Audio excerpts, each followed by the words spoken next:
Auto চালককে শারীরিক নিগৃহীত পুলিশের, তারই প্রতিবাদে সখিয়াবাড়ি এলাকায় জাতীয় সড়ক অবরোধ। বৃহস্পতিবার খোয়াই মহকুমার সখিয়াবাড়ি এলাকায় অটো চালকরা জাতীয় সড়ক অবরোধে সামিল হয়। অবরোধের জেরে জাতীয় সড়কের রাস্তার দুপাশে আটকে পড়ে বহু গাড়ি। খানিকটা দেরিতে হলেও অবরোধ প্রত্যাহার করে নেওয়া স্বস্তিতে যান চালকরা। জানা যায়, গতকাল রাতে বেহালাপাড়ি অটোরিকশা ইউনিয়নের এক অটো চালক অটো নিয়ে কামলপুর যায়।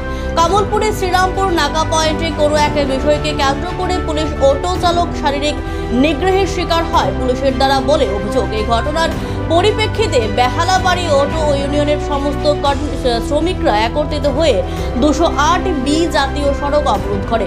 দীর্ঘ 4 ঘন্টা সড়ক অবরোধ থাকার পর কমলপুর মহকুমা পুলিশ আধিকারিকের আশ্বাসে অটো চালকরা অবরোধ প্রত্যাহার করে।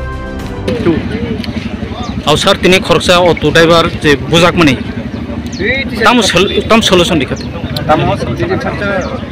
हाय कायसा एलिगेशन आणि ऑफिस तिनी फायदा दाबो बनी जे रिलेटिव पार्टी बनी जे हिरो आनथानि काय कंप्लेन देखा कंप्लेन हिसाबै आं इमिडिएटली आनी सिनियर अथॉरिटी नो सिका for immediate action immediate closure headquarter close निबारि सिका ताई एनक्वायरी मानि परे যদি ঘটনা খাই টংখা যদি খাঙ্কা মানে 100% পানিশমেন্ট নাই নরক বিশ্বাস নারকে পুলিশ প্রশাসন বনো সাসপেন্ড রক খাইছে কাবতি আমতো অথরিটি ব্যাপার আনি থানে আমনি পাওয়ার করি আনি থানে যে ইমিডিয়েট অ্যাকশন নিবারে যে তমনি আমক খাই গই দাও যে পুরোপুরি কাগজ বইছে যে বুজাক নাইনি বিনি রেসপন্সিবিলিটি সব না নাই বতি অবস্থায় তো বতো তাবুক আন্ডার পুলিশ কাস্টডি পুলিশ নো রেসপন্সিবিলিটি না নাই পুলিশ কাস্টডি উসব ভাই দানি সিনমুং সাগর স্যার নিনি সিনমুং সাগর আঙ্কা এসডিপিও কমরপুর সমর্থিত